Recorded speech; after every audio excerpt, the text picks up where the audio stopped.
प्यारे बच्चों, आज हम बात करने जा रहे हैं कि हाफ ईयरली एग्जाम्स आपके जा चुके हैं।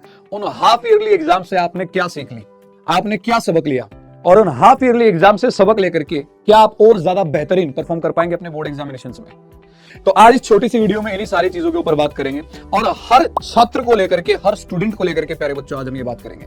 देखिए, हाफ ईयरली एग्जाम्स में तीन कैटेगरी में बच्चा बन के आएगा। एक तो वो बच्चा जिसने पूरे साल बढ़िया मेहनत की थी और बहुत बढ़िया स्कोर भी किया हाफ ईयरली में। इस बच्चे की मेन प्रॉब्लम क्या आएगी, शुरुआत से अंत तक जुड़े रहेंगे आप, क्योंकि आप जितने भी स्टूडेंट्स मुझे देख रहे हैं मैं जानता हूं, उनमें हर स्टूडेंट को लेकर के मैं आपकी ये बातें बताने वाला हूं, चाहे जिसने पूरा सिलेबस किया था उसकी भी, जिसने आधा सिलेबस किया था उसकी भी, और जिसने कुछ नहीं पढ़ा था उसकी भी। सारे स्टूडेंट्स को लेकर के प्यारे बच्चों में चलेंगे। तो पहली कैटेगरी मैंने बताया स्टूडेंट्स की, वो जिन्होंने पूरे साल बढ़िया मेहनत की थी और अच्छा स्कोर भी करके आए हैं। जैसे रेगुलर क्लास के कमेंट्स में मैं देख पा रहा हूं, बच्चे कह रहे हैं कुछ सब्जेक्ट्स में फुल मार्क्स आए। तो होता क्या है, जब प्री बोर्ड का ये रिजल्ट आता है, आप कहेंगे हाफ ईयरली का प्यारे बच्चों आपका ये रिजल्ट बन के आता है ना, और उस रिजल्ट में बढ़िया मार्क्स बच्चा देखता है तो ओवर कॉन्फिडेंट हो जाता है, अहंकार उसके अंदर आ जाता है। और प्यारे बच्चों, बड़े बुजुर्ग जो आपको बताते आए हैं उन बातों को अपने जीवन में भी लेकर के आइए। ये नैतिक जो आपके मूल्य बन के आते हैं कि अहंकार जो है वो विनाश की ओर लेकर के जाता है। आपको और कॉन्फिडेंट नहीं होना है, अपने इस पढ़ाई को और बेहतरीन तरीके से बेटा आगे जारी रखना है। तो इन बच्चों की तो एक ही सबसे बड़ी कमी आ सकती है, वो है अहंकार के मुझे सब कुछ आता है, मैं तो एग्जाम के लास्ट के एक महीने में पढ़ लूंगा। अगर आप अपनी रेगुलरिटी को बेटा बीच में ब्रेक कर देंगे, अगर आप उसको तोड़ देंगे, तो मैं आपको बता देता हूं वापस उसको संजोने में आपको बहुत वक्त लगेगा और लास्ट के दिनों में आप वो नहीं कर पाओगे। तो मैं आपको ये बताना चाह रहा हूं कि आपने जितनी मेहनत पूरे साल की थी, बढ़िया स्कोर आपने किया है अपने हाफ ईयरली में, और चार चांद लगाइए, अभी मेहनत को और ज्यादा करते जाइए। वो कहा है ना कि कभी भी जीत से पहले जश्न नहीं बनाना चाहिए। तो आपकी असली जीत जब होगी जब आप बोर्ड के एग्जाम्स में ही इतना बढ़िया परफॉर्म करके आएंगे। और ज्यादा मेहनत कीजिए और ज्यादा स्कोर कीजिए। दूसरी कैटेगरी के बच्चों में आ जाते हैं बेटा वो स्टूडेंट्स जिन्होंने मेहनत तो खूब की थी लेकिन उनका स्कोर अच्छा नहीं हो पाया। आखिरकार उन बच्चों को क्या करना है? तो डियर स्टूडेंट्स, आप लोगों की जब मैं बात करूंगा तो आपको क्या करना, बढ़िया मेहनत के बावजूद भी अच्छा स्कोर नहीं कर पाए, आपको अपनी कमियों को ढूंढना है। जब इन कमियों की बात करूंगा तो यहां पर आपकी कमियां क्या बन के आएंगी? सबसे पहली कमी बन के आएगी कि आपकी टाइम मैनेजमेंट अच्छी नहीं थी।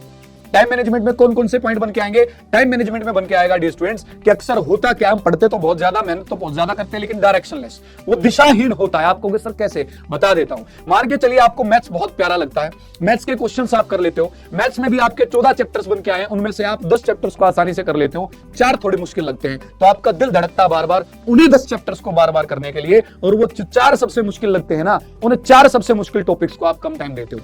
जो आते हैं पहले से ऑलरेडी अच्छा लगते हैं उन्हीं में लगे रहते हो, जिनमें ज्यादा मेहनत करने की जरूरत नहीं है उनसे दिल चुराते हो, उनकी कम प्रैक्टिस करते हो। जाहिर सी बात है एग्जाम में आपको धोखा मिलेगा, आपका स्कोर कम आएगा। दूसरी बात आती है कि आपने पढ़ाई तो खूब कर ली लेकिन आपने टाइम मैनेजमेंट में ही एक पार्ट बन के आता है, आपने रिवीजन अच्छे से नहीं किया बेटा। आप जब कोई भी एक चीज को पढ़ लेते हो अच्छे से आप समझ लेते हो, एक दो बार क्वेश्चन सोल्व कर लेते हो, उसके बाद अपने अंदर से एक गट फीलिंग आती है कि मुझे तो आता, आप छोड़ देते नहीं, आपको लगातार उसकी रिवीजन जारी रखनी है।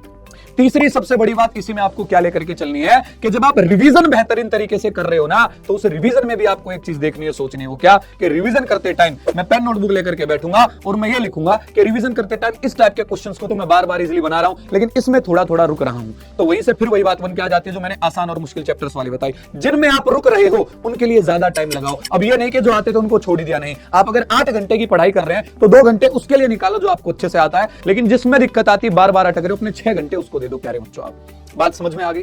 आप कहेंगे सर आ गई। जब आप इस चीज के ऊपर काम करेंगे तो जो दूसरी कैटेगरी के बच्चे हैं जिन्होंने मेहनत तो खूब की थी, 8-8 10-10 घंटे पढ़ाई की थी लेकिन स्कोर कम आ पाया, वो यहां से अपना अच्छा स्कोर कर पाएंगे। अब आ जाते हैं तीसरी कैटेगरी के स्टूडेंट्स पे, जिन्होंने ये महसूस किया कि यार मैंने पूरे साल में मस्ती की, सिर्फ 50% सिलेबस कवर अप किया था, और 50% सिलेबस जो कवर अप किया उसके हिसाब से मेरे सब्जेक्ट में किसी में 45 आ रहे, किसी में 48, किसी में 50 आ रहे हैं। तो वो निराश हो जाते हैं देख करके कि मेरे तो 80 में से इतने कम आ पाए। तो आप 80 में से मत देखो भाई, आप अपने खुद के सबसे बेस्ट जज हो, आप खुद के सबसे बड़े पारखी हो। आपको इतना पता है कि आपने कितना पढ़ा था, कितना नहीं पढ़ा था। उस पढ़ाई में से अगर आपने 50% सिलेबस किया था, उसके हिसाब से आपके बढ़िया नंबर आ रहे हैं, तो आप ये देख लो कि उतना पढ़ के उतने आगे, तो अब मेरे को और ज्यादा पढ़ना है। समझ में बात आ रही है? आपका सबसे पहला टारगेट हो जाएगा कि सबसे पहले आपको क्या करना है, कंप्लीट 100% सिलेबस कवर करना है। पहले 100% सिलेबस कवर करो। क्या तरीका अपनाओगे? जो मैंने अभी बताया टाइम मैनेजमेंट का, दूसरी कैटेगरी वाले बच्चों का, जो आपको अच्छे से आता है उसमें 2 घंटे लगाओ, जिसमें दिक्कत आती है उनके लिए 6 घंटे निकालो, सिलेबस जल्दी से कवर अप करो। सिलेबस कवर अप कर लिया तो दूसरा पॉइंट बन के आता है उसकी रिवीजन करो। तीसरा पॉइंट फिर से वही आपका बन के आ जाता है, क्योंकि आपको आपकी कैटेगरी से निकाल के मैंने दूसरी कैटेगरी में ले आया। जैसे आपका सिलेबस पूरा हो जाएगा आप वहीं आ जाएंगे। फिर आप रिवीजन के बाद तीसरी जो बात बन के आती है प्रैक्टिस, उस चीज की ज्यादा प्रैक्टिस करो जहां दिक्कत नहीं आती। और बात बन के आ जाती है यहाँ पे काफी सारे बच्चे डिमोटिवेट होते हैं, वो ये सोचते हैं कि सर हमसे तो नहीं हो पाएगा। दोस्तों, losers always always make excuses. सिर्फ कायर ही हैं जो बहाने बनाते हैं। आपको मैं बता देता हूं, आपको कायर नहीं बनना है, जोश और जुनून के साथ आगे बढ़ना है। अरुणिमा सिन्हा जी का नाम आपने सुना है? मैं आपको बता देता हूं, अपने भारतवर्ष की वो बेटी दोस्तों जो लखनऊ से दिल्ली जा रही थी, अपने माता पिता की सेवा भी खुद करती थी, घर का गुजारा भी करती थी। उसकी चेन छीनने की कोशिश की कुछ लुटेरों ने, और जो वो नाकामयाब रहे, उस बेटी ने अपनी चेन नहीं दी तो उसको चलती ट्रेन से नीचे फेंक दिया गया था। क्या आप जानते हैं उनके बारे में? अरे भारत की मिसाल है वो एक तरीके से। सर्च करना, आपको मैं बता देता हूं उनके बारे में। चलती ट्रेन से नीचे फेंका, दूसरी ट्रेन से टकराई और ट्रैक पे गिरी। रात का समय था दोस्तों, और वो गिर करके बेहोश हो गई।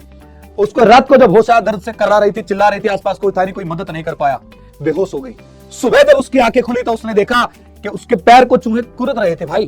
चींटियां उसके पैर को, उसके जख्मों को खा रही थी। उसकी रीढ़ की हड्डी में मल्टीपल फ्रैक्चर थे, एक नहीं दो नहीं, ना जाना कितने फ्रैक्चर्स थे। गांव वाले जब आए तो उसको उठा करके नजदीकी अस्पताल लेकर गए, जहां एनेस्थेसिया नहीं था। आपको मैं बता देता हूं, बिना उसके शरीर को शून्य किए गए ट्रीटमेंट करना पड़ा, और डॉक्टरों ने कहा कि इसके एक पैर को तो काटना ही पड़ेगा। एक पैर को काटना पड़ा दोस्तों, और दूसरे पैर में रोड डली, हॉस्पिटलाइज करा दिया वो जी। और उसने एक ही बात कही, अरे जीती जागती मिसाल है वो। उन्होंने एक ही बात कही कि मेरे दिमाग में एक ही बात आई कि जब मैं सारी रात जी गई, उस ऊपर वाले ने मेरे को जीने का एक मकसद दे दिया, तो मैं वो करके दिखाऊंगी बिना इन पैरों के, जो लोग पैरों के साथ नहीं कर पाते। और प्यारे बच्चों, वही अरुणिमा सिन्हा जी अपनी, डॉक्टरों ने कहा था 2 साल से पहले चल नहीं पाओगे, 4 महीनों में बेड से खड़ी हो गई, 4 महीने में मेहनत शुरू कर दी। और आपको मैं बता देता हूं, उन्हें अरुणिमा सिन्हा जी ने दोस्तों माउंट एवरेस्ट को फतेह किया। पैरों के साथ लोग नहीं पहुंच पाते, बिना एक पैर के और एक पैर में रोड के साथ वहां पहुंची। कि हर आदमी अगर अपने लक्ष्य को बनाए तो वो कभी नहीं हार माने, और वो अपने टापू, अपने लक्ष्य को जरूर पाएगा। और तो अंटार्कटिका की जो सबसे ऊंची चोटी है दोस्तों, उसको भी फतेह किया। तो आप ये देख लीजिए, आपके पास तो सारे रिसोर्स हैं, आपके पास तो सब कुछ है, बेटा पढ़ाई ही तो करनी है, तो निराश मत होइए। मैं जानता हूं आपके आसपास भी ऐसे बहुत एग्जांपल्स होंगे, उन एग्जांपल्स को देखिए, मोटिवेट रहिए, कॉन्फिडेंट रहिए, जोश और जुनून के साथ भरे रहिए। हर रोज सुबह उठते ही अपने माता पिता के चेहरे को याद कीजिए, रोज सोने से पहले याद कीजिए। और आपको जो प्लानिंग मैंने बताई है, आपको जो सीख मैंने बताई है अलग अलग कैटेगरीज के स्टूडेंट्स की, अपने अपने ऊपर कि हाँ सर मैं इस कैटेगरी का बच्चा था, आपकी सलाह मानूंगा, मैं इस कैटेगरी का था, आपने बताया मानूंगा, मैं इस कैटेगरी का था मानूंगा। उन बातों को मान करके प्यारे बच्चों अपनी तैयारी कीजिए, डेफिनेटली आप बोर्ड के एग्जाम्स को फोड़ के आएंगे, 95% से ऊपर स्कोर करके आएंगे। जल्दी मिलूंगा आपके साथ ऐसी और बेहतरीन वीडियोस के साथ। जुड़े रहिए अपने आरबीएससी वाला परिवार पे।